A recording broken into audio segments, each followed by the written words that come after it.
We're going. All right, Hello. I think we're live. We're live now. Sorry for the wait, everybody. It's all And my fault. Sorry. no, that's all good, man. You know what I mean? Like 5 minutes, it's not late. Some people they come in 30 minutes and they think that they're not late. So it's all good, man. Anyways, yeah, welcome everybody back to the SCMP MMA Live Chat / Q&A. This week, of course, we got a repeat guest. And Nick is back. Nick, the producer / the boss over at SMP MMA. He's back after like 8 years in Yes. being absent. You know how it is. And yeah, anyways, our guest, man, of course, one of my day ones. You know how it is. They don't know, but he's one half of the Hickman brothers.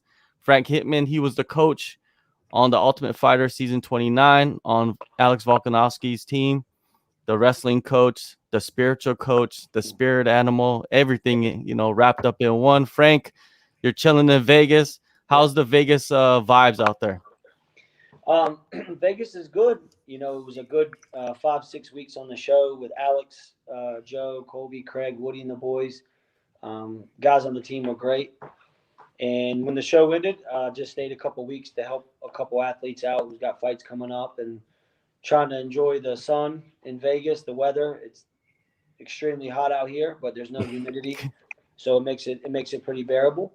And yeah, there's really nothing going on in Thailand right now, So July 1, they'll do away with the quarantine. So let's hope by then everything's good. But until then, I'm just, doing some training and enjoying the West Coast a bit. Yeah, who you working with out there right now? I'm working with Jenna Fabian, fights in PFL. Been helping her a bit. Casey, who fights on June 19th. Casey O'Neill. And then Ji Young Kim, who fights 125 as well, but she fights in August. And then I've been going to Syndicate and I've been going to Extreme and kind of just not teaching, just doing some classes, 10th Planet, just doing some wrestling, doing a bit of sparring, just kind of getting in the mix. It's nice to actually just do a class and do some training and listen to somebody else teach versus having to do it yourself. So I enjoy that. Maybe pick up a couple things along the way, um, and just really, just trying to help where I can. I don't want to overstep anybody's boundaries or step in anybody's toes. So I kind of just lay low, and then as it progresses, and the more I meet these people and find out about them, if they ask me to help, then I'm always in for that. So just enjoying it. To be honest with you, man, it's been nice just training and relaxing and helping others and then not having to really teach classes, just kind of doing my own thing. So I'm definitely enjoying it, and it's sunny every day. You're outside for 30 minutes, you get some sun, and then other than that, you just living the dream, man. I can't complain. I got no complaints. For sure, for sure. Now, everybody that's jumping in the chat, get your questions in. We're gonna talk of some things about the Ultimate Fighter this season. The first episode was released or played yesterday or the day before. I watched it last night. There's some questions I have for Frank about what went down. If you guys got questions, put them in the chat. If you're watching this on replay, put the questions in the comments below. We'll get to those. We'll get those to Frank or whoever you want to ask them to, or we'll address it in a future episode. And make sure to subscribe and like and all that good stuff. Now let's just jump right into it. The Ultimate Fighter season 29 episode 1 aired a few days ago. I watched it. It was interesting. It didn't really show much, I mean, on I don't know. I expected more. I expected more of What were like you expecting, man? I expected like more of I guess more tension. I don't know why. I don't know why I expected more That's tension, but I episode two, bro. expected. Is it episode 2? Yeah, Frank. look, they showed it. Oh, It's did gonna be they? some tension, man. Yeah. Okay. So, well, I didn't catch that. Well, Frank, like I saw you a couple times in there, rolling around with some of the guys. And let's talk about Aaron Phillips, right? He's a guy that comes in, doesn't have as much experience as the other guys on the show, right? But the UFC sees potential in him because they put him on the show. They pick him first to fight against the number 1 pick on their team, and that guy's a wrestler.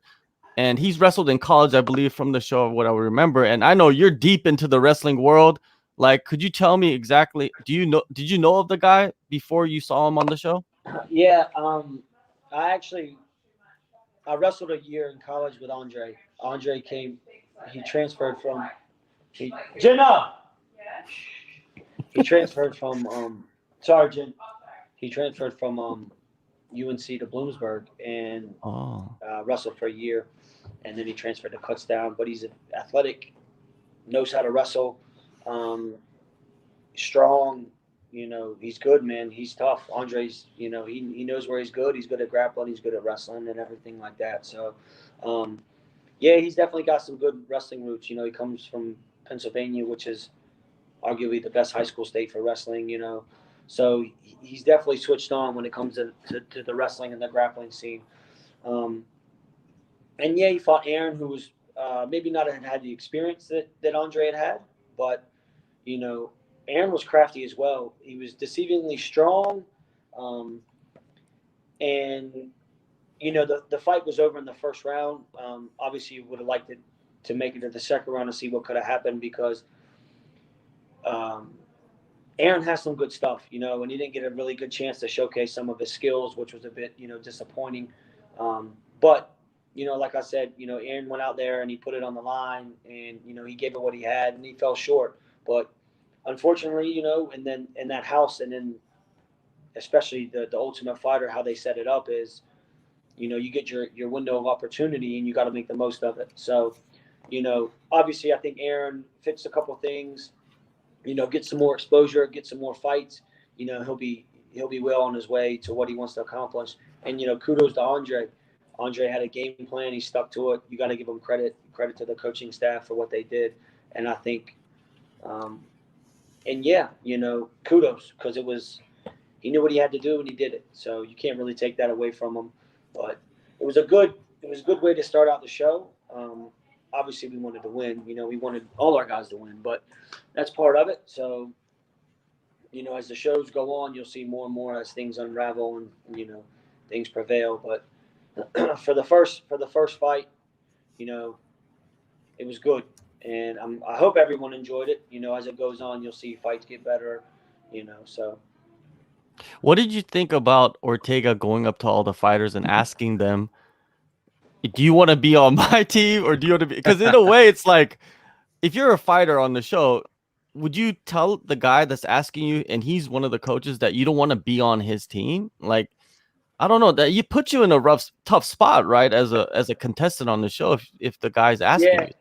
I bet it would put you kind of in an awkward position because unless you just told him point blank, "No, I don't want to be on your team, brother. Sorry." So I guess some people could have done that, but yeah, him going up and maybe that's his way of getting a better idea. Maybe he would just say, "Hey, I'd rather have guys who just want to be on my team, regardless of what their caliber of an athlete or their experience." So, but to Volk's credit, I don't think that most of the people said they wanted to be on Ortega's team. I'm not really buying that.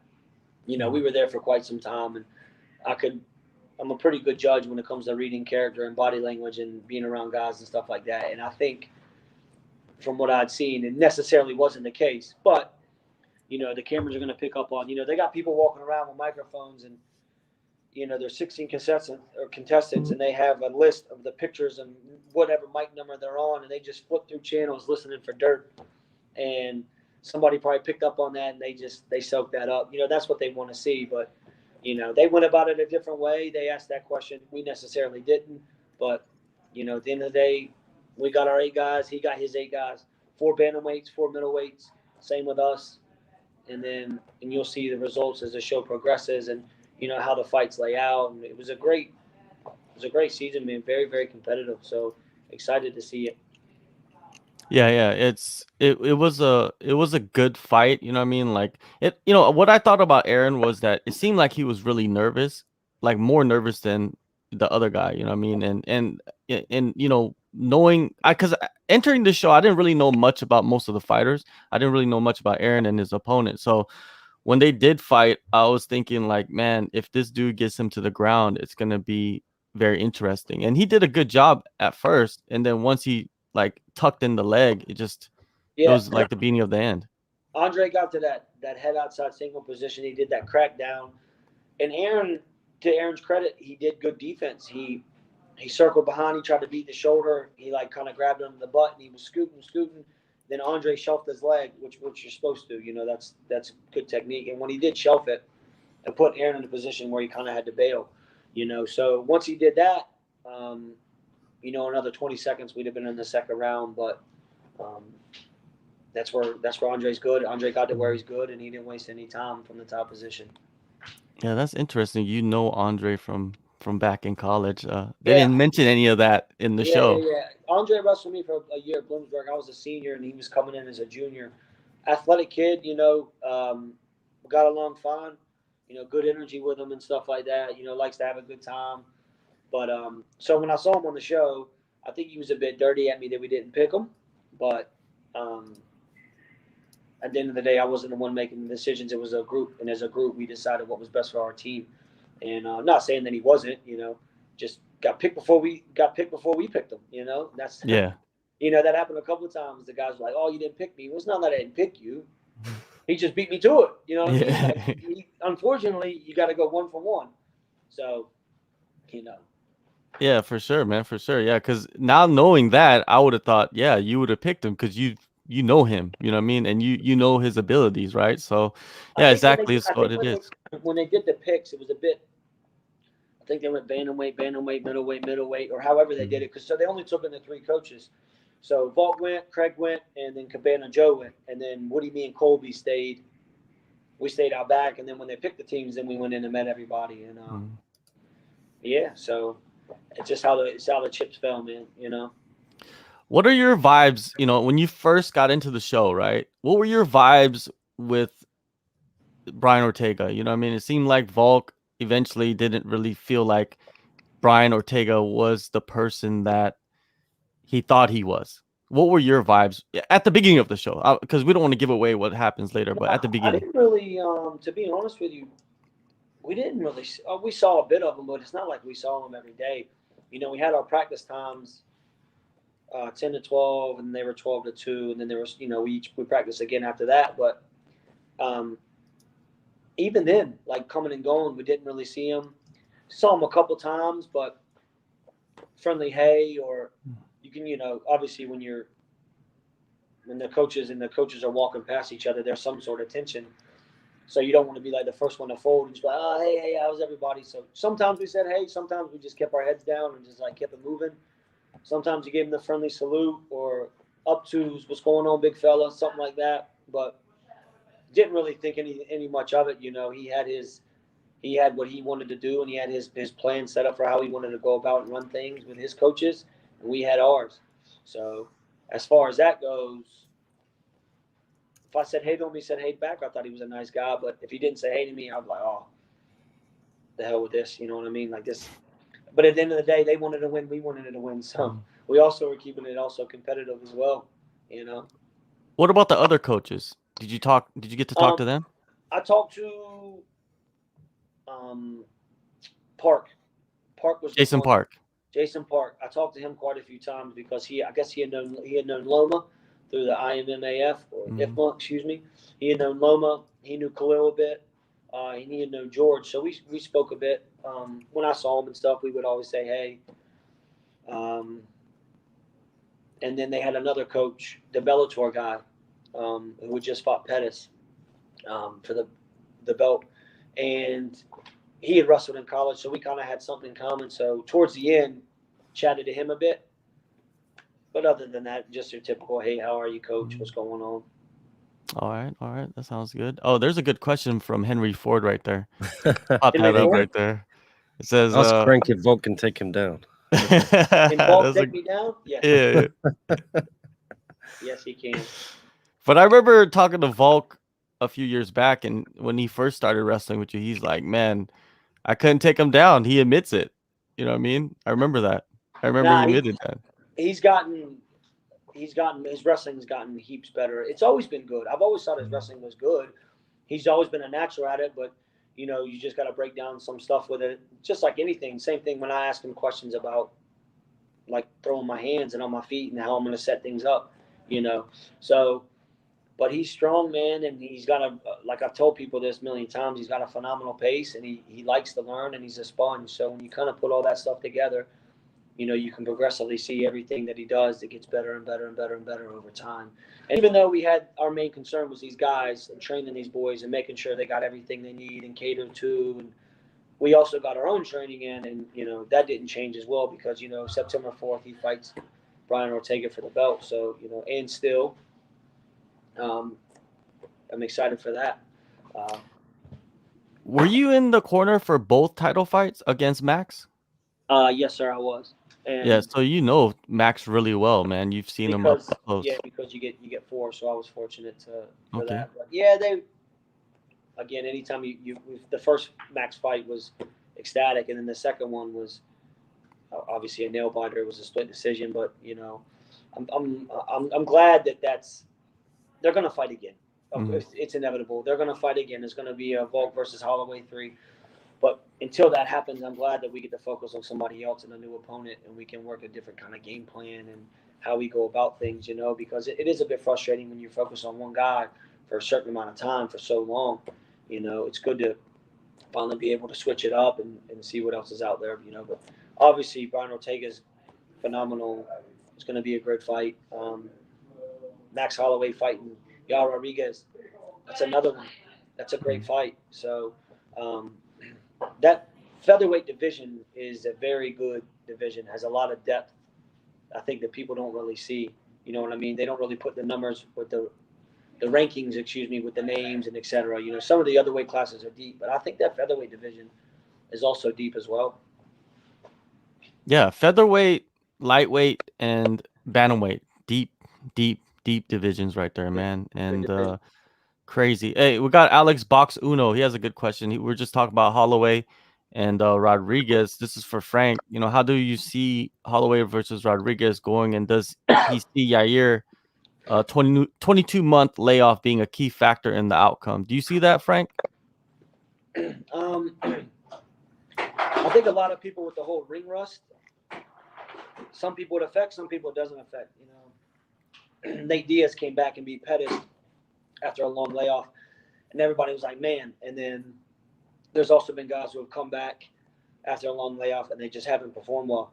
So I think that's just, I guess that's the person and how they go about things. Some people it can affect, some people it can't affect. As far as Yair Rodriguez, I don't know enough about him to speak on him as far as that scenario. I know he had a great fight with Korean Zombie, you know, all the way to the end. You know, he got the knockout with the elbow in the last second. I mean, that was obviously kept you on the edge of your seat the whole time. But when you talk about that featherweight division and Holloway's name come up, you can't disown the fact and discredit the fact of what he's done for that division. You know, his last fight, you know, when he fought Calvin Kattar, was outstanding. He's good really everywhere, and he's very good on his feet and how he goes about things with his range control, his distance, and, you know, he sneaks into stuff and out of stuff very well. And I think that fight will be a great test for both guys. I think it'll be, obviously, with Holloway, you do want to try to get him down. You don't really want to stay on your feet with him because he's a volume guy and he has a great gas tank, and cardio is his best friend. So if you got somebody who can match that, like it was with Volk, but, you know, as far as Yair Rodriguez, you know, like I said, I don't know enough about him to speak on it, but I do think it will be a competitive fight because, you know, I think he's definitely going to come to scrap. You know, I know he trains with Izzy Style Wrestling in Chicago, who runs a phenomenal program, high school, you know, gets guys to the national and the world championships and stuff like that. He's a great MMA for wrestling coach. He's working with him, so he's going to have his he's going to cross his T's and dot his I's, and I'm sure they'll have a game plan. So I'll be excited to see how that game plan unfolds. Now, you know, the Ultimate Fighter, right? And there's a lot of news and headlines going on with that, and especially with Covington and what he's saying about this season and the coaches. And have you seen what Covington's been saying, Frank? Yeah, I saw some of it, but I mean, it's irrelevant. It's just like who gives a fuck? You know what I mean? Because you gotta. It's somebody. Look, he's fighting Usman. It's going to be a great fight again. I hope he's fighting Usman. You're going to get a big crowd. You're going to get great numbers for it. You know, everybody's going to be watching. I don't think they picked him to be on the show, obviously, or something fell through with it. So, you know, you just got to give the boys their time in the camera time. Let them do their thing. Let them shine. It's not even about the coaches. It's about the boys. Yeah, it's a build up to them fighting. But at the end of the day, it's about 16 kids or 2 kids, really, that you're trying to get a contract for. And you try to better and improve their lives and help them reach the goals and, you know, get in and get that contract, get that money. And that's what it's about. So, you know, the shit that he kind of says, he's just trying to stir the pot a bit. But you know what? It's working. But that's also something that Volk and them can do as well. Like, Volk can stir the pot and talk shit right back. So it's kind of like, all right, well, we're going to see how that one plays out as well, because I know they've been going back and forth and stuff like that. And it's one's in Australia, one's in America. They both got fights coming up. You know, they probably won't see each other for another year or so. So I guess when they cross paths, we'll see how it is, because, you know, anybody can sit behind Twitter nowadays and talk like that Paul Felder guy. He goes, "You going to say it to my face?" He said, "No, I'm not going to say it to your face." That's why I said it on Twitter, which is true. You know, Wasn't that Fury's dad or something, or his brother? Tyson Fury. Who was the one who was talking shit to Paul Felder? It's just some fan, a random fan. It's a fan. Okay. Yeah. But I tell you who I rate.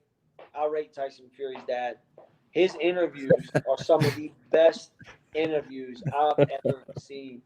That guy can ramble and pull himself out of any scenario, man. If you've ever listened to his interviews, just go on, you know. And he loves to talk about his boys. You know, the one time he was getting interviewed, and he's like, Tommy could be a world champion, but he's smashing the entertainment business. You know what I mean? Like, just stuff like that. I'm just like, man, look at this guy just like co-signing for his boys. I love it.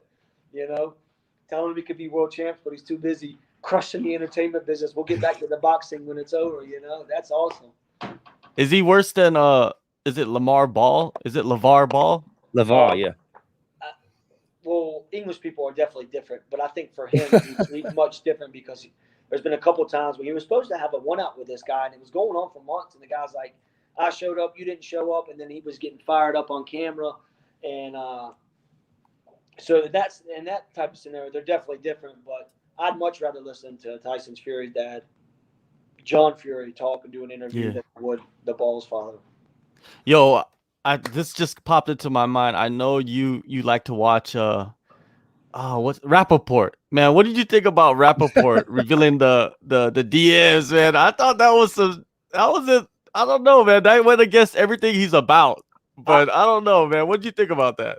I actually didn't see that. What did he put out, like somebody's like DM stuff? Kevin Durant's DMs. Oh, the Kevin Durant scenario. Look, I think when it comes to like certain stuff like that, there's a certain level of, it's like an unspoken rule, kind of like, you just, if you're going to talk shit back and forth, you can't put a threshold or a bar on where it's going to go, right? Mm-hmm. Obviously, if you see each other in public, it's either going to kick off or you're going to make up, right? But when it comes to like giving shit back and forth to each other, you can't read tones.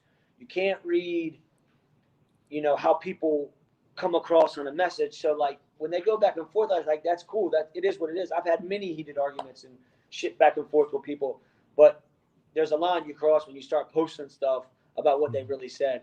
And I think when that happened, when he started posting stuff, I think that's crossing the line a bit, because, you know, I'm sure you said shit to people that you didn't want to get out and it never got out. So you also, if the shoe was on the other foot, you know, how would you feel? You know, with that being said, it's not really the smartest of decisions to make, especially in a guy like Kevin Durant. You know, he's just chasing a title. He's, in my opinion, he's the purest shooter in the game. My favorite player. I love watching him play. So I'm always going to back Kevin Durant, especially over Michael Rappaport. But I do enjoy Michael Rappaport's rants that he does. You know, rants and stuff like that. And he's always talking shit. And he's always looking at the camera, spitting.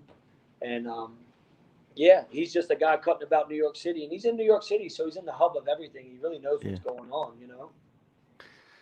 Let's get to some of these questions, Nick. There's a few for Frank. Yeah, for sure. All right, Alex is asking you, does Frank see Volk moving up a weight class after he has a lengthy title run? Volk Volk moving up a weight class, I guess that's a decision that him and his coaching staff will make with Joe and that. I guess it's whatever's best for Alex. But if he keeps doing what he's doing in the division, people have gone after the second belt before. Why can't he? So, yeah, I think that's something that he would definitely consider doing. Another 1 or 2 wins, and then that puts him in a position where he can kind of make that call. But until then, obviously his main focus is featherweight, and he has a lot of his training partners. A lot of the boys are at that weight class, that 155. Dan Hooker, Brad Riddell, who's one of his main coaches and training partners. There's a couple others that he's obviously sparred with, Rafael Fazio, stuff like that, who are at that weight class as well. But again, that's a decision that will come further down the line, and he'll sit down and see what's best for him, with Joe, Uncle Joe, and everything like that. Yeah, when I talked to Volkanovski a few weeks back, he told me that was the plan by the end of the year, is to be at lightweight, fighting somebody at lightweight or fighting for the title at lightweight. But, the COVID shit happened. He couldn't, fight, and now it just delays his move to lightweight. But eventually it looks like he's going to go up there. He just needs to take care of business at featherweight first. That's his goal. So, it's not like, unless, they throw some cash at him, there's a different story, right? But for right now, that's what it seems like he's going to do. He's going to stay at featherweight and defend that title. And yeah, and also, what you were saying something. Oh, Rafa. You've known Rafa for a long ass time, man. And like, is he the boogeyman in that lightweight division? You know what I mean? Already people they don't want to fight him. Like, what's your thoughts on that situation? There's a couple boogeymans in that division. I think obviously, Brad Riddell's another one.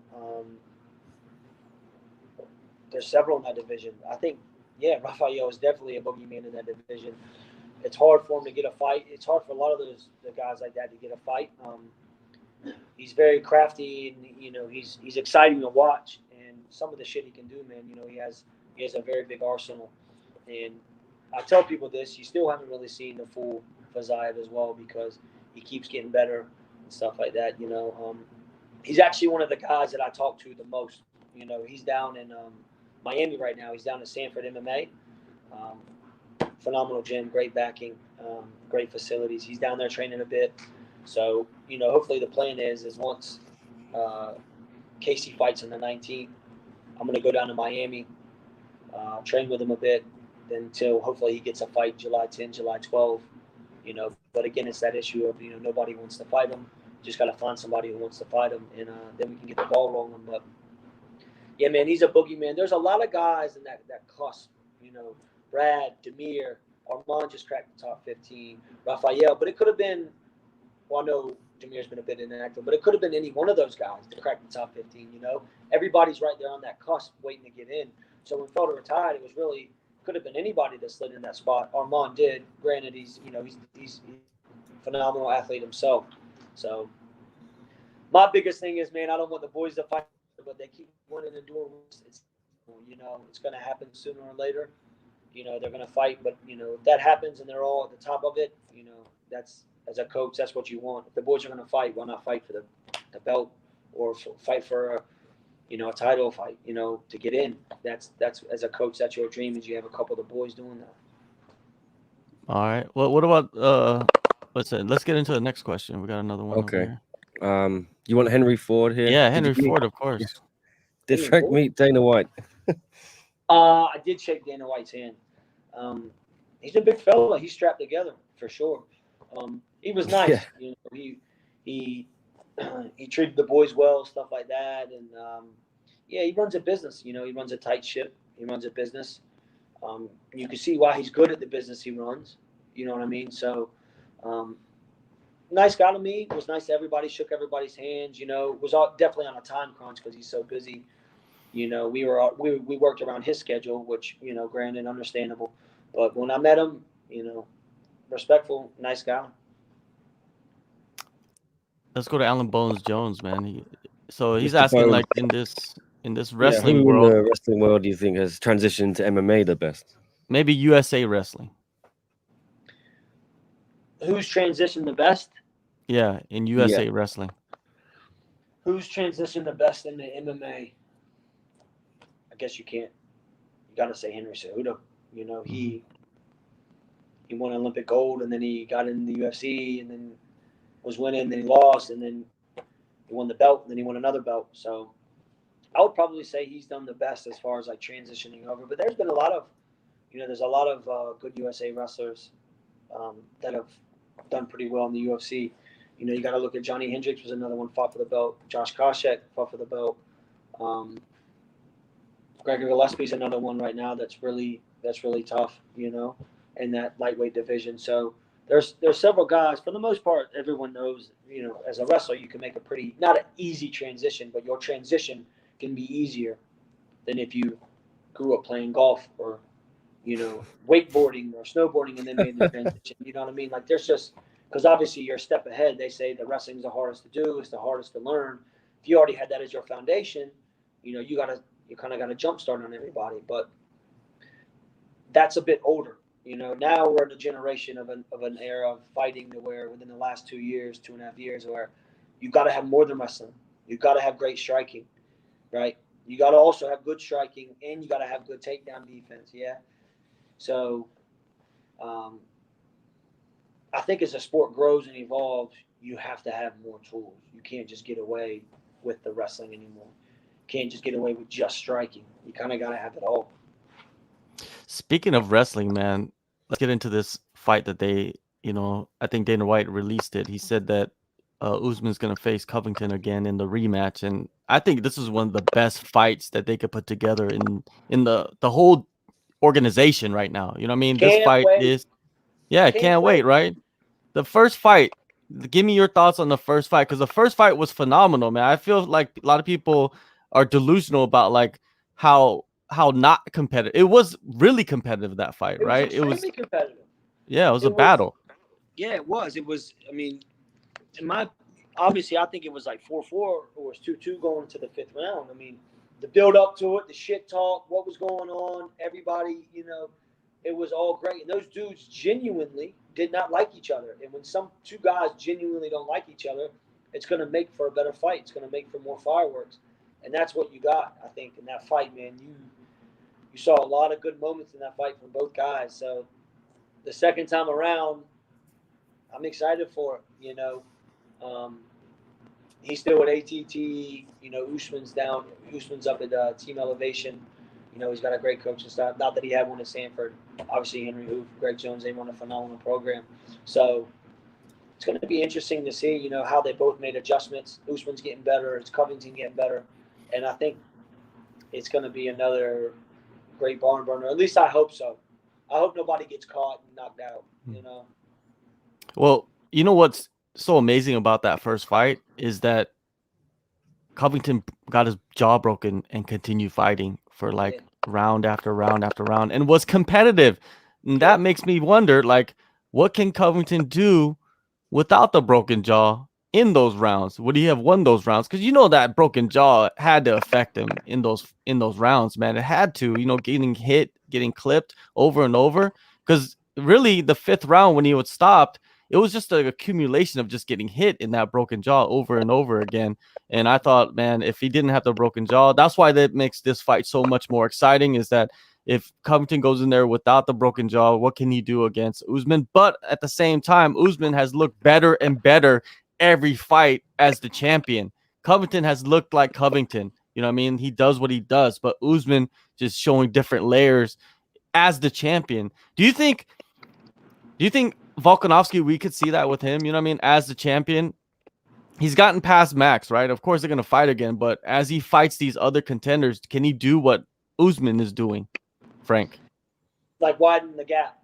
Yeah, widen the gap, just finishing these guys that are contenders. I do think Volk has the capability to widen the gap and finish people in this division.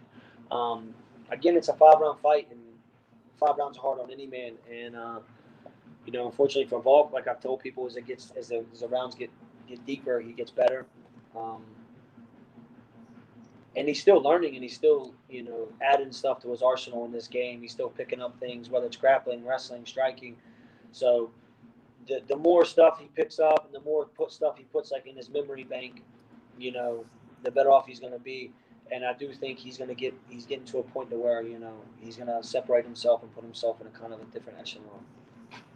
All right, let's get to that question from Henry Ford. I think that's a good question. Another Henry all right. Ford. Yeah. All right, this one. Did you grapple with Craig Jones and what a character he is? Who, Rager? Yeah. We called him Rager. Craig's a good guy. You know, he's phenomenal at what he does, man. He's one of the best, if not the best. I'm going to say he's the best in the world at grappling. I know there's an argument with him and Gordon Ryan, but I know Craig, so I'm going to take Craig's side. I think he's phenomenal, man. I think he's great. What impressed me with Craig was he watches and he studies film on a lot of the Russians and a lot of the Iranians for wrestling, like Yazdani, this kid named Yazdani from Iran, won an Olympic title, won a world title, and he's really good with underhooks. And when we would wrestle, you kept getting underhooks. And then afterwards, I was like, you know, man, you got really good underhooks. Like, where'd you learn? And he's like, well, I watched a lot of YouTube on Yazdani from the overhook position and how he gets in and how he can, like, get guys to, like, bait him in these positions. And when he told me that, man, I was like, yeah, this guy's about his business, man. He watches these guys. He studies them. He breaks them down. He can pick up on stuff. So he's not just doing grappling. He's also watching the highest level of wrestling, and he's learning it off of YouTube, and then he's putting it, you know, he's doing it in these matches and stuff. So he's at the top for a reason, man. You know, that guy knows his shit. He knows he's a student of the game. And just watching doing some of the stuff he could do, I was like, man, this guy's good, you know. Sometimes he would grab you, like, and you would try to backpedal, and it's just like, nah, he's got you. You know what I mean? He just, he can lure you in. He can dive your legs. You know, he can put you on the wall. You know, he's crafty everywhere. Is he gonna go to MMA? Do you think he's gonna fight? I don't know.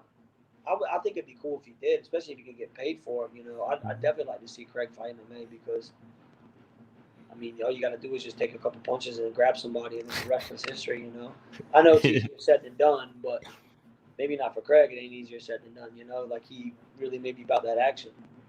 Yeah, you never know, man. You never know what these guys are working on the side. Speaking of Craig, I know a former teammate of his and someone you know very.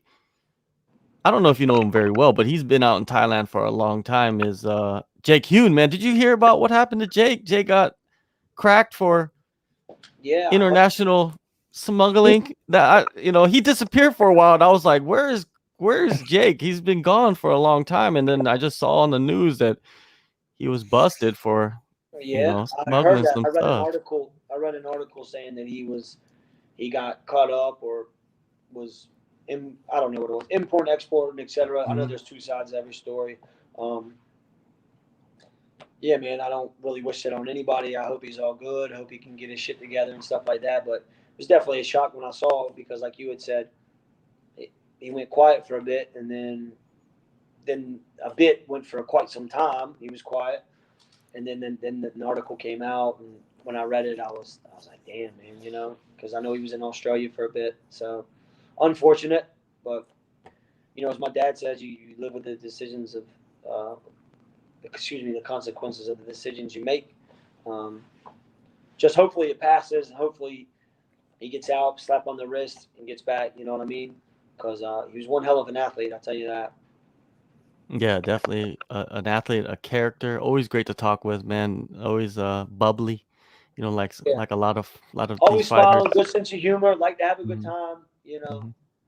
So yeah, good vibes to him, man. Hopefully he gets out of that situation and comes back and straightens his life out, I guess. yeah. Hopefully he does that. Hopefully he stays out of trouble. I've done it myself, so I think if I could do it, anybody can do it. Forget. Never forget, for real. Yeah, man. There's some more questions. Let's get to those, man. Let's get to All those. right. How about this? This is, Mr. John Nutt.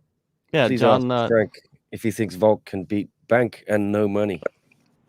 I don't know what that means. If he can beat Bank with no money, I don't think he would do it, but I do think he would beat Bank. John Nutt runs the Full Metal Dojo, now the Fight Circus, out in Thailand. So he's I've had several been around John not many times, and I got to be honest with you, man. He's very creative at what he can do and what he can strike up. You know, the Full Metal Dojo, and then he went to the Fight Circus and keeping people entertained. And then he got Cam Soda involved. Like, the guy is smart with how he goes about stuff, and you know how he can promote it, and you know, being there and seeing the Fight Circus and that. And then the next one was like on a pirate ship, like up in Phuket, like overlooking the ocean. It was unreal scenes. And man, he can put together some stuff for some good content. But to answer your question, John Nutt, I don't think I would fight Bank for any money. You know what I mean? So I guess there's the answer to your question. And I don't think the UFC will release old Volk for Fight Circus, unfortunately. Sorry, brother. Did you see that? Did you see that on Twitter that Cam Soda offered Tito Ortiz $100K Yeah, bro. to fight on Fight Circus? John Nutt don't fuck about. My man was in Thailand and Bob Sapp was out there and he was teeing up Bob Sapp. He was trying to get George and me to fight Bob Sapp tied together, 2-on-1 versus Bob Sapp. That's crazy. Yeah, and he thinks outside the box, that's for sure. Like, he's got like Indian leg wrestling on his stuff. He's got one where it's just spinning kicks. One's just elbows. 2 versus 1, 3 midgets versus one guy, which gets little people. Man, he comes up with some unorthodox stuff, but damn, if he doesn't get the views. Yeah, he does. He does get the views. What's next? What we got on the docket? Okay, let me have a little look here. Some Yusuf. How come City Kickboxing produce good strikers such as Adesanya, Volk, etc.? Why are they always producing good strikers? Because they have their own system. And again, I work with the boys, and that's my affiliate gym, and I have good roots tied with them, so I got to be careful what I say. But they have their own system, and their system works, and how they go about things, and how they do their training, and how they. And it's kind of hard to explain, I guess you could say, but I'll say this: coming from America, obviously Russia has phenomenal wrestling. Coming from America, you see like good wrestling and stuff. Coming from that side of the world, you see phenomenal striking, right? So it's the best of both worlds, right? You got good wrestling, good striking. With them and how they go about things and calibrate and how they break down film, right? They don't leave really any stone unturned. And I know you've heard that before, but they just have a certain pedigree of how they carry themselves and go about their business. And in that gym, that I think have obviously the professors, the old heads, the kodos, as you would call them, and then it's passed down, and then that's passed down kind of, and it's all like filtered to where some of the students know the system so well, and they're holding pads for the younger students that are coming up that is learning the system as well, if that makes sense. So it's like, it's all kind of like, it all comes into a fruition over time, and how they go about it and how they feed their guys up and through. You know, they don't rush anything. I'm sure Israel could have been in the UFC much longer or sooner than what he was. But they took their time with it. They didn't need to rush it. They worked on everything, the wrestling, the striking, everything. More fights, more experience, boom, boom, boom, boom, boom. And then when it came time to sign, they knew it was worth, they knew it was value, then they signed. So I think they're very smart, dialed in, and calculated with how they go about their stuff. Like I said, they don't need to rush anything. They'll take their time. They're okay with saying, nah, we're going to wait. We're going to build up a bit more. We're going to get more experience, and then we'll go about it, you know. And obviously, knock on wood, it's paid off, you know. They have an unbelievable arsenal. They got a great stable of horses, you know, from Oos Juice, Olberg, best looking man in MMA, Izzy, Dan, Brad, Shane, Kai. You know, you got Blood Diamond who's getting ready to get in. You got BJ Bland. You got Kevin the Frenchman. You know, obviously you got Volk. They got a lot of guys who are tough, and it's only getting bigger. It's only getting better. You're gonna probably see a lot more of their guys like on the world stage here before too long. Yeah, and I think a lot of people forget that Volk didn't start out at City Kickboxing. Volk started out with Joe Lopez, and I think a lot of people will learn that on the show that Joe Lopez is the mastermind behind Alex Volkanovski. You know what I mean? Yeah. His roots are deep with Joe. Yeah. And Joe yeah. was a bouncer. You know, I don't know. You got to go look at the old interview I did with Joe. Joe, Cabana Joe, Vegas Joe, right? Political Joe. He's a pioneer in the Anzac, the MMA scene, jiu-jitsu scene in Australia. You know, he's seen it all coming up. He's done the security. He's done bouncing. He's seen both sides of everything. Then he's got his gym. You know, obviously he's produced Alex. Colby's, you know, another one of his protege who's very good as well. But obviously he started with Joe. And then when he went to Thailand for the tryouts, he met George, he met Brad, he met the boys in that. And then they kind of just like kept it going, and it was just all right. Well, you know, obviously we need to keep getting our training in, and whether it was in Thailand, whether the boys came to Wollongong, Australia, and then when he started going over to CKB, and everybody was saying, "Oh, he only went to CKB before he fought Holloway the first time." Not true. I think he was going over there when he made his before he made his debut. I think in the UFC he was training a bit at CKB. He usually does a couple weeks at Tiger or a week at Tiger, whatever. Goes to Wollongong, does the majority of his camp there, and then finishes the last 3 weeks, I believe, in Auckland, and then travel for fight week. So, but like you had said, he's definitely a big contributor. But he did start in Australia. But if you ask anybody from New Zealand, they'll try to say that he's a Kiwi. They'll try to claim Alex. Can't blame Of course. him. Of course, you can't blame him. And also, another thing is that Brad has been with Volk, and Brad has always been a city kickboxing guy, and they've been together for a long time back in the Tiger Muay Thai tryout days, and like it's the roots are deep for you, for Brad, for Volk, for Kai. They forget Kai was a young buck. You know what I mean? I think he was a teenager when he was out in Thailand fighting. You know what I mean? The dude is young. He's still young, and you guys call him the kid. There's a reason for that. But man, he still has so much left, man. Talk about Kai, man. He's a guy that came a long way. Yeah, Kai's come a long way. You know, I met Kai in 2015 when I visited my brother for the first time in Thailand, and I met Brad there as well and most of the boys. But meeting him then and then seeing him again when he's come back to Tiger a couple times, we wrestled, or when I go over to see him at the gym as an athlete, and obviously as a young man, like the way he's excelling and the way he's progressing and maturing is definitely good to see. Very talented, athletic, has a good future ahead of him. So he just had a new kid in that. So it's definitely interesting to see the guys that you've known and how they progress and how they go about things. Yeah. Are you're gonna be down in Arizona next week for the UFC pay-per-view? Yes, sir. All right.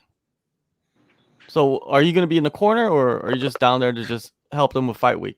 Yeah, I think I just come down for the chat. I think I come down just to lighten the mood and stuff like that. You know what I mean? To keep me around, just so the boys don't lose the plot on each other. But yeah, anytime I can see, like last time we linked up, I know things didn't go our way on the last go around, the COVID and the fights and stuff like that. But it's part of it, man. As much as I want to sit here and say it's going to be like this all the time, it's not gonna be like that, So you got to take the good with the bad. But boys picked up where we left off. Same energy, same chat, same shit talking to each other, and that's what it's about, man. To me, you obviously love the wins and stuff, but like just the environment and the atmosphere is kind of, to me, what like I enjoy the most.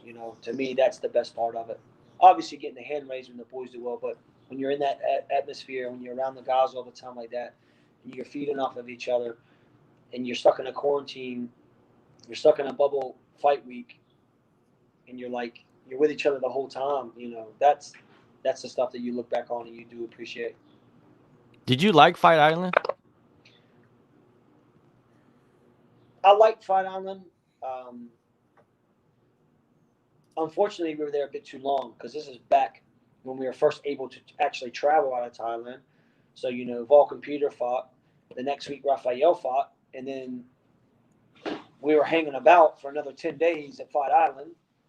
And then we got to Dubai for like another 10, 12 days. And then we were able to fly back. So I didn't mind it if I only had to stay a week or 2 weeks. But, man, I fucking ended up being there like 5 weeks. And it was just the boys that fought, we were there another 3 weeks, and I was just like, man, get me out of here, because it was hot in Dubai. Hottest place I've ever been, man. Humid, just cooking.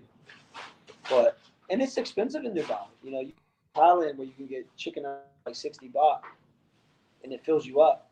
Then you go to that spot, and they're like, oh yeah, they got cheap chicken and rice, and then I'll do like the equation, and I'm like, it's like $17 for a chicken and rice. What do you mean it's fucking cheap? That ain't cheap, you know. So, you know, but the food was great at Fight Island. Obviously, the hospitality. Anytime you're out there, like in the Middle Eastern countries, man, the hospitality is second to none. Always has been. All right, let's switch gears to you know, you're a coach, and one of the most popular coaches right now in the world of MMA Joe is Lopez? Joshua Fat. No, Okay. Joe Lopez, he's up there, but next to him is Joshua Fabia, right? So, you know, we haven't talked about this, Frank. You and me, we text back and forth, we talk to each other, but we haven't talked about this guy. And you've been around a lot of coaches, a lot of fighters, and you've probably been around snake oil salesmen in the past.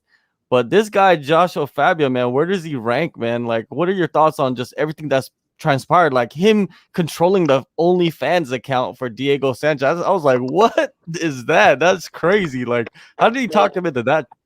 When I recently went on Instagram and like you just put hashtag Joshua, his name, you type his name in, and it pulls up all these videos.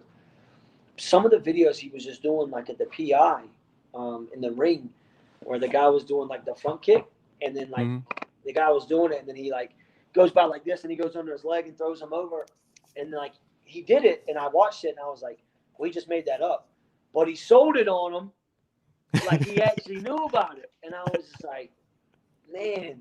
And then you watch some of the other stuff, the one where he's like chasing the guys around, he's acting like he's got a knife in his hand, and you got to run.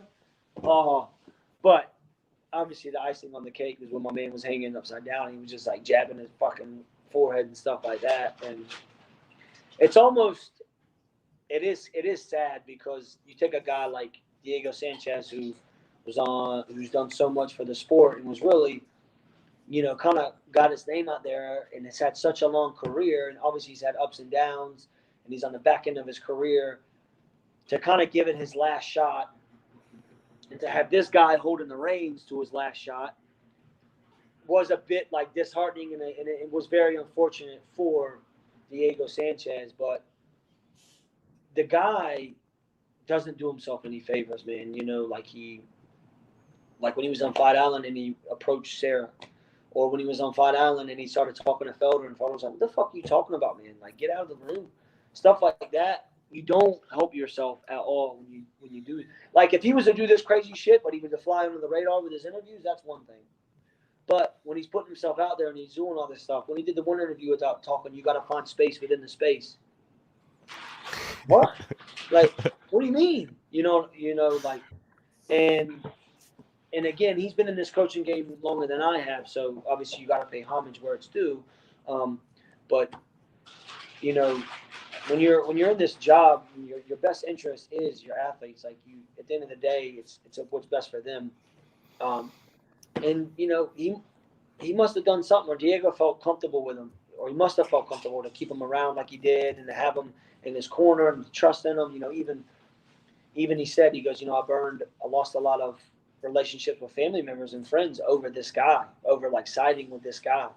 And now that he's seeing that the guy really wasn't about what he was saying, again, man, it's pretty disheartening, that this guy, every ounce of ability that he had left to put into the sport, was kind of like steered by this, I don't want to say nutcase, but just this guy who just operates different, you know. And yeah, in this sport, man, you can't do the shit that he does and expect not to get exposed for it. And unfortunately, he got exposed for it, you know.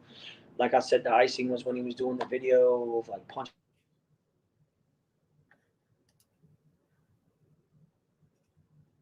Why'd he go silent on us?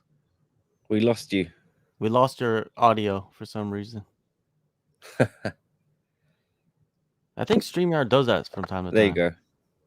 Yeah, we're good. We got you back. All right. Yeah, go on, lad. Yeah. It's just Can't see your head. yeah, we can't see your face. Yeah. Coming Yeah, from with the guy who was the 10 minutes late. Sorry. Go on. with the Fabia, like I don't know, he's like, like this is the last time I'm gonna talk to him. I just wanted to talk to you about it because you're a coach to get your perspective on it. But with him, it's like in this game, everybody gets exposed. At Yeah. the end of the day, they have to step inside that ring with nobody else, and they have to fight.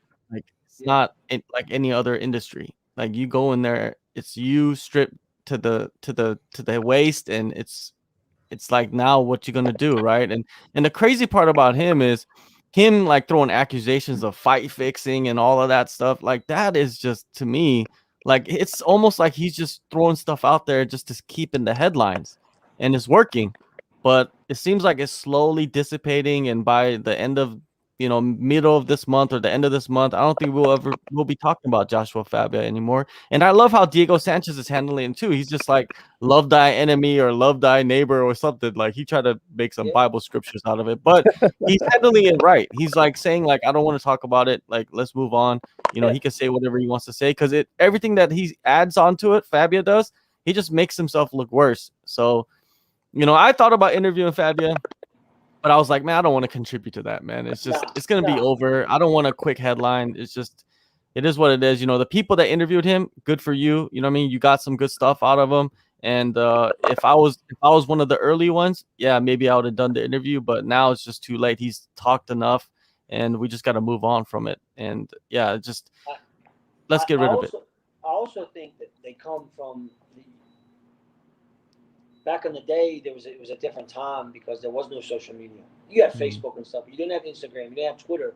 So you didn't really know, like exactly what was going on with everything and how the guys were going about it. Now you got guys in practices going live. You can watch practices, or guys doing like quick technique videos, or minute clips of everything. And as the internet just becomes more and more popular, things just get exposed faster. Like as soon as his video hit the web of him doing that, it was everywhere, and everybody was talking about it.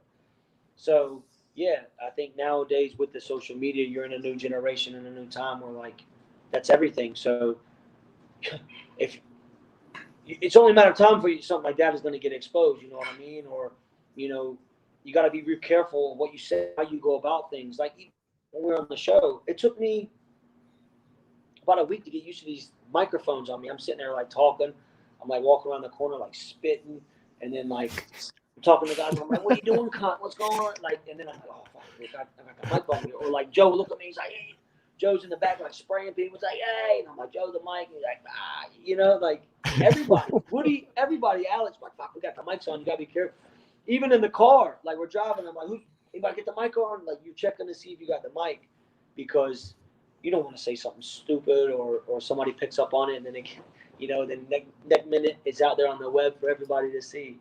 So well, it seemed like you and the crew that was filming the Ultimate Fighter, you guys were getting along really well because you were doing like your second job out there, holding the cameras and the boom mics and all of that.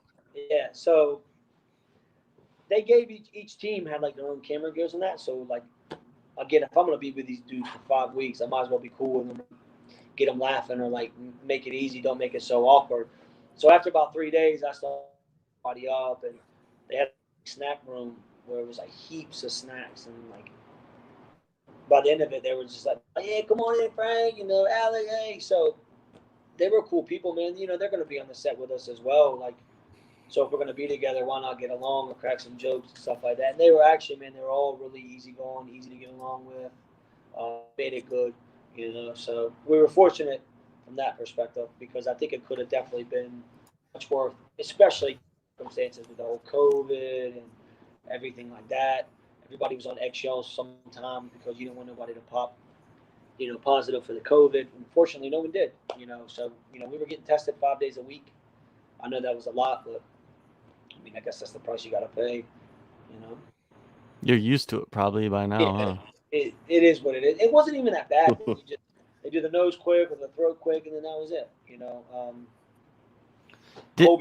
Colby asked for the anal swab. They didn't have it.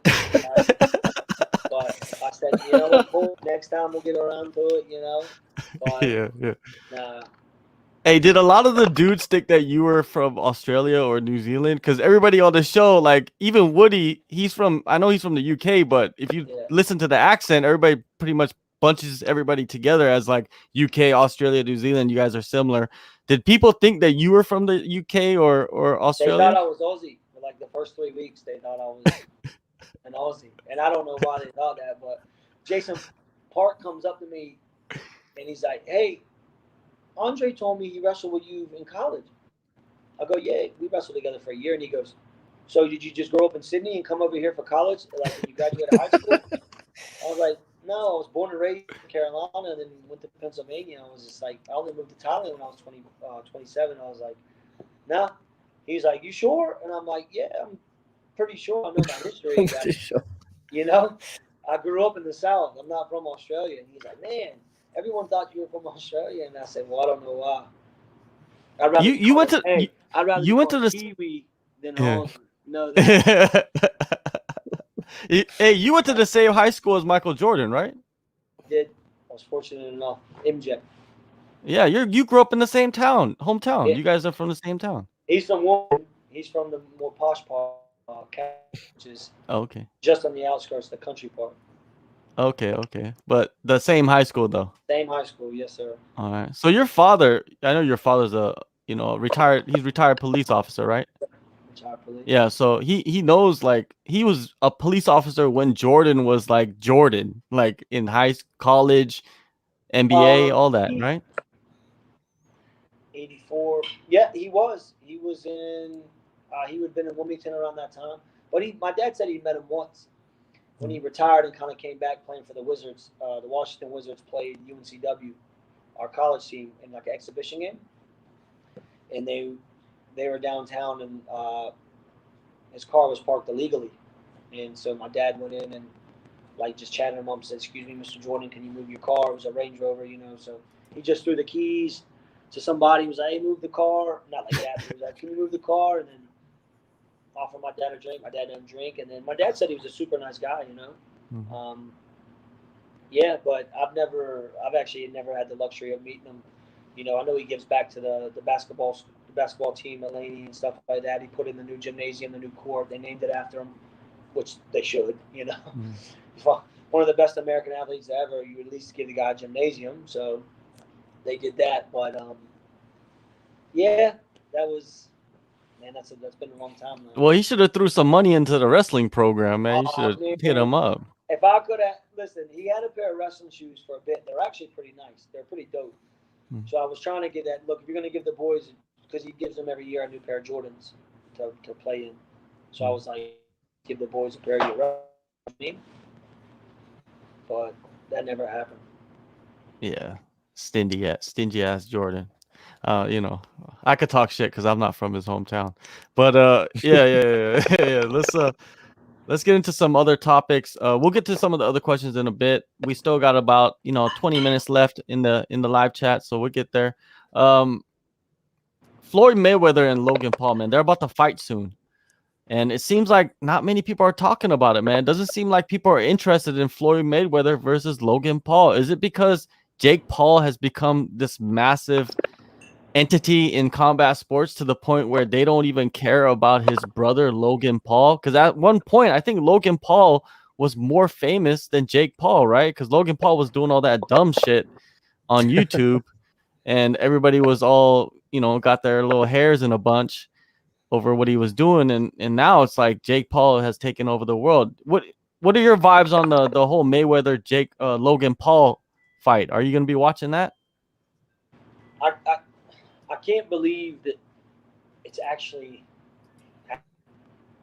you know what I mean? Like, this is a guy who, in no discredit whatsoever to Logan Paul, I think when him and his brother Jake have been able to do, and the amount of time that they've been able to do it is pretty remarkable. You know, the way they've publicized themselves, the way they built their brand, as you would say, like, because everybody's trying to build their brand. They built their brand, right? He's fought 2 fights, Jake Paul, and he's knocked both dudes out. Was I salty he knocked out Ben Askren, who was a wrestler? I was. Was that our number one pick for wrestlers to fight? No, but it is what it is, man. He was an Olympian. He was the highest caliber of an athlete that you could be, and he got knocked out in the first round, and unfortunate, but like what they've been able to do in building their brand has been crazy to watch. Now this guy who's never had a boxing fight is going to fight the best to ever do it, and he's twice the size. Mm-hmm. How is that even happening? And then he's getting under his skin at the press conferences and everything like that. And man, it's just to watch this unfold it's just going to be crazy. I don't really even know what's going to happen. Obviously part of me thinks that if you're looking from like a coach's perspective, that's like somebody coming off the street and saying, "Oh, give me 6 months to train wrestling. I'm going to go beat Bo Nickel, or I'm going to go beat Kyle Dake." It just ain't going to happen, brother. Right? It ain't going to happen. But with this, it's like, man, you're fighting a guy who's the best to ever do it, and his defense is so good. And yeah, but he's got so much weight on him. Yeah, he does, but I don't even know what's going to happen. I just think Floyd's going to do whatever the hell he wants. If Floyd wants to make a miss, he's going to make a miss. If Floyd wants to throw 1-1-2, he's going to throw a 1-1-2, I think. Mm-hmm. Because when you train that long in something, you're that good at that sport, it never leaves you. And, Floyd looks aged because, Father Time doesn't wait for nobody. So obviously, I've seen him better. He's been in better shape, but like his thinking's still there. His movements are still there. Like his instincts are still there. So I don't really see it being that competitive. But you make a good point. I think there's more buzz around the Jake Paul Woodley fight than there is the Logan Paul Mayweather fight. Mm. That's where I think the majority of the buzz is. I'm going to watch the fight tonight for sure, or not tonight, but I'll watch it for Saturday for sure. But yeah, man, it's just crazy that this is what it's coming to. That combat sports is starting to gear, not really UFC, but Triller boxing is starting to gear towards these professional athletes versus these YouTube sensations. You know what? But at the end of the day, it's all about this. And guess what? All pointed in. So you got to give them some sort of credit, Yeah, it's an exhibition, so it's not really actually a pro fight, and that's why they are able to do the fight, right? Because Logan Paul, he's a pretty big dude compared to Floyd. Floyd is 44 years old. He hasn't had an actual pro fight in many, many years. The last fight he had was Tension, right? And Tension was smaller than him. So heading into this fight, I don't know, man. If Logan Paul goes in there and just throws haymakers, I don't know. Anything could happen. There's always a puncher's chance for Logan Paul in this fight because he's so big. But Floyd, he's the defensive mastermind, probably the best defensive boxer. He is the best defensive boxer of all time. He is the best defensive boxer of all time.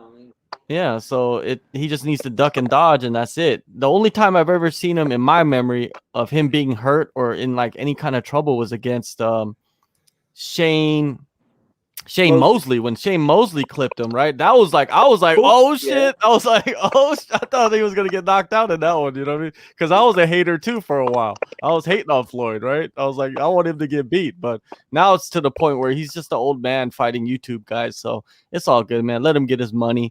And Logan Paul, I hope he transitions to MMA. I want to see him fight MMA because he says MMA is something that he's interested in. Let him go do that. You know what I mean? Maybe he builds his name with this Mayweather fight and heads over to MMA, and maybe Triller will do MMA fights too. And maybe he could.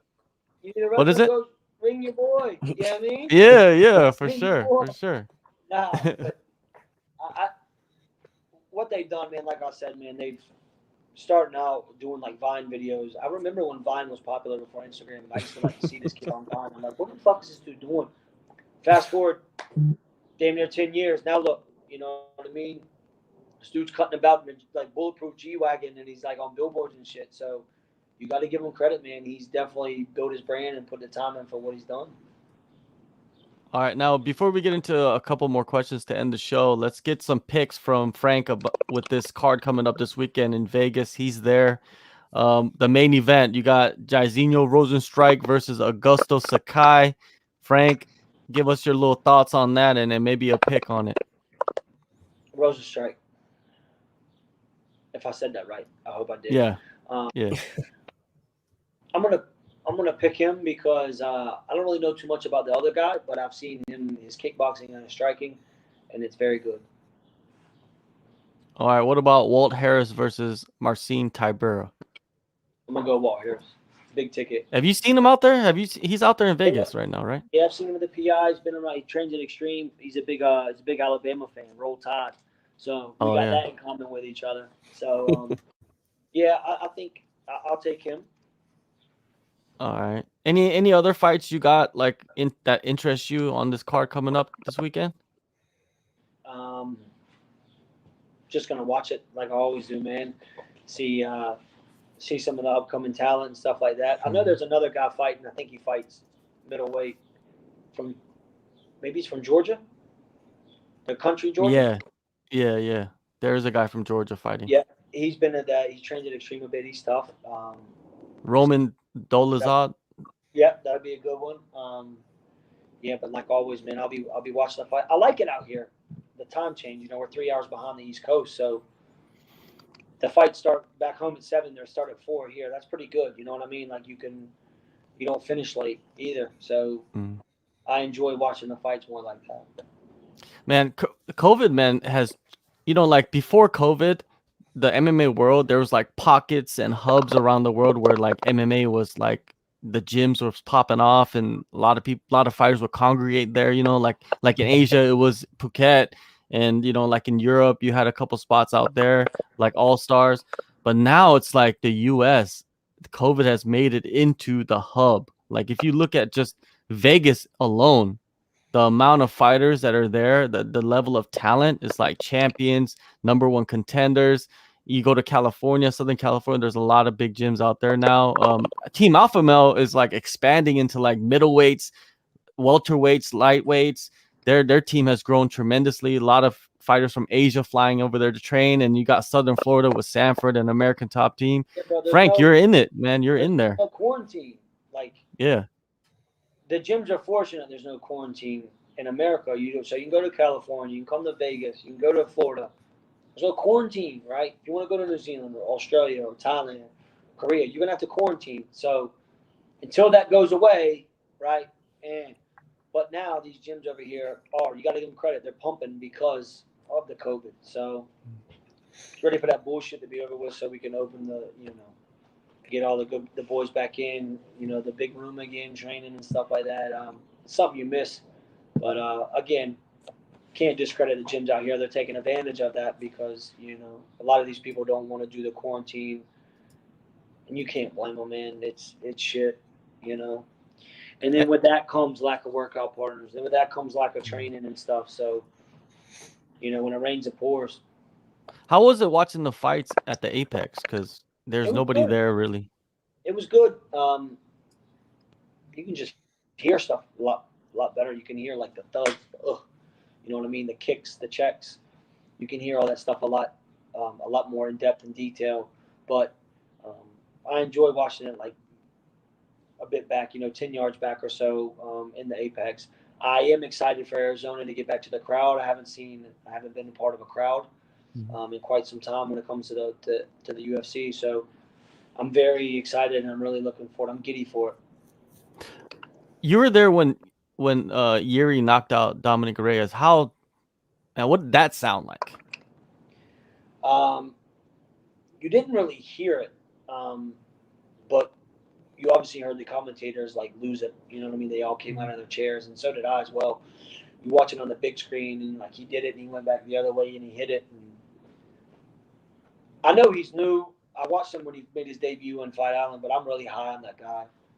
I think he's just really fun to watch, man. He's just so unorthodox, man. And when he touches you, like when he hits you, he hits you, And he just brings kind of a new, I don't want to say energy, but like he brings like kind of a new like swag a bit to kind of like the upper weights and stuff like that. Like obviously Izzy's like a phenomenal striker, and he's calculated in everything he does.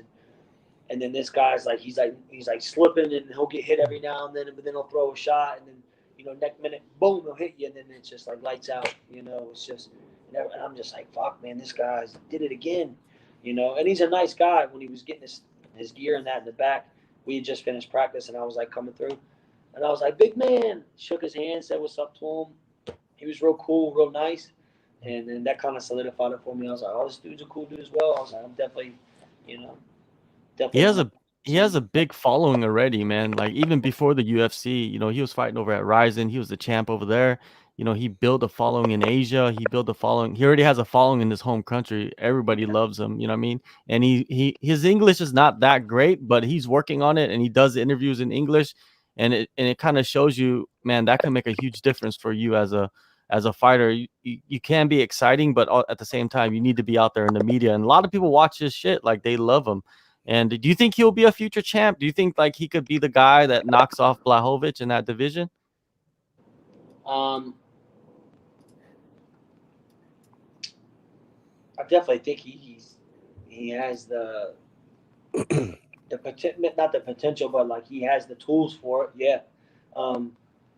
He's only had 2 fights, and I know Blachowicz has some serious power. But another fight he wins, those dudes will be fighting anyway. It's it. Yeah. I guess we'll see it unfold because, yeah, man, he's just long, lanky, he's crafty, he's rangy. He can get in and out of distance. He can slide in and out. He can like angle off and he can just put. It looks like he's just having fun when he fights. That's all it is. It's like he's having a blast when he's out there. Yeah, with Blachowicz, he's like a marauder. He just marches forward and throws bombs, and it's just not his hands. He could throw kicks from both stances, but Yuri's just like a modern day juggernaut. You know what I mean? It's hard to explain his style because it's not just he's like a samurai. He's a samurai. Exactly, he's a samurai. He goes out there with all the weapons. He's bought into it. He's committed to the cause, his culture. That's what he does, and like he full lives in Czech Republic in the woods by himself, from what I've heard. Like, and he gets into it, man. And if that's his go-go juice, then that it is what it is. So, I love Blachowicz, but Blachowicz, he's gonna fight and defend that title, but eventually it's not gonna last forever, right? And if another champion comes up, I would like to see Yuri become the champion, and then I would like to see Israel step up and fight Yuri, because I think that stylistic matchup is just fun, man. Don't you think so? You've been around Israel, you trained with him. There's a clip out there I saw of you sparring him and him hitting you really good. You know what I mean? So what do you think about that fight? I don't know. Oh, that didn't leak. It didn't leak. I have the footage though. The liver shot? Yeah. Yeah. It didn't leak, but I saw it. I saw it. Yeah. It didn't feel good, man. I'll be honest with you. It hit me, man. It just took everything out of me. I've never been hit before in the liver like that, and felt like my organs just like fucking just like sunk in, and I couldn't get them back. But yeah, man, that was a good shot. But the stuff that didn't leak. That didn't leak though. Don't worry about it. It didn't leak. The stuff that Izzy can do, and like his vision and IQ and stuff, is obviously, and most people from that gym is pretty remarkable and stuff like that. And just kind of seeing it progress and stuff is, I got the best seat in the house, to watch and to be in the mix with the boys and to kind of bring something to the table for it. So obviously, if those two cross paths, me, I'm team Adesanya all day of the week. But I do want the next champion at 205 is going to be anybody. Obviously, you want it to be your boy Israel. So but that fight will probably happen. That fight will probably come. Obviously, Izzy has business to handle before then, but that's something that the fans would want to see. I'd want to see. And I'm sure Israel would want to see. He wants to test himself, and I think the best guys, you'll even want to do the same thing. He'd want to see where he was at. Yeah, man. I think that in a perfect world, that's what's gonna happen in the next 2 years, because Israel's still young. Yuri's just getting started, and they'll be in the position, right? All Yuri needs to do is get into that, to capture that strap, and then Israel keep defending the title, and the UFC is gonna put it together no matter what. And you know who was gonna love it more than anybody? Paradigm. Yeah, they're gonna love that, right? You know what it is. The boys at Paradigm. Yeah. Yeah, for sure, for sure. I see you flossing the hat. Hey, you getting signed by Paradigm or what? Nah, I actually catch a lot of heat for wearing the hat, the Paradigm. They gave me one. My man Tim, Toucan Tim, he gave me one in white and black. And I catch a lot of shit for it. But like I said, it's just a hat. Sometimes after wrestling practice, I just throw a hat on because I ain't got time to do my hair or anything. So it's just convenient. And you know what? If in my business, man, as a wrestling coach or any coach, you deal with all kinds of managers from everywhere, from every organization, from every company. Like you're always dealing with somebody new. So to me, you know, I'm cool with them all. Some of the boys are with Ruby. Hey, give me a Ruby hat, I'll wear it. You know what I mean? You got some of the boys with Paradigm. You got some of the boys with Sucker Punch. You got some of the boys with, you know, whoever, with AP, Attain Peace. And, yeah, so, again, it's just a hat. I didn't know I was going to catch so much shit for it, but, man, I'll caught some heat for wearing the hat, hey. Yeah, for sure. You know how it is. People just joking around though. Yeah. What was it? We've got to get him let's an get some SCMP questions. hat, man. Yeah, we're gonna get you some SCMP gear, so you can have it.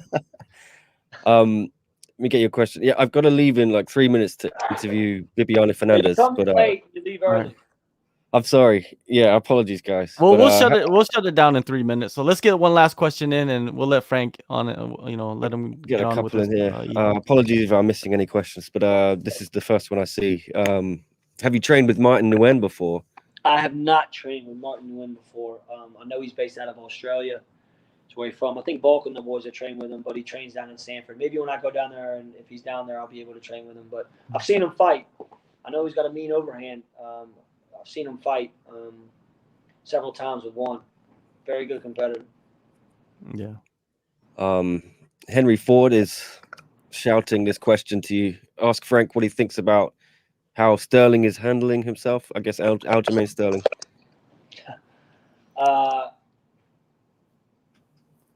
I guess he's handling himself the best he can, and that's another situation where I'm biased. You know, I'm Team Peter Young the whole way, but they'll fight again. You know, it's unfortunate circumstances. They'll fight again. I know what's going to happen the second time around. I think Peter Young's performance the first time around was good, and he was coming on. You know, he was only getting stronger, and I think old boy was fading. But you know, I've seen him around the PI and stuff, and you know, you in this business, it's such a small world. You can't like really hold grudges. So, you know, it is what it is. Wish him speedy recovery, great surgery, get healthy. You know, I hope you're fit because, you know, I know Peter's going to be fit. So I'm excited for that rematch. That is one rematch that I am definitely looking forward to. What about this? Do one more, and then I'll leave you to it. Sorry.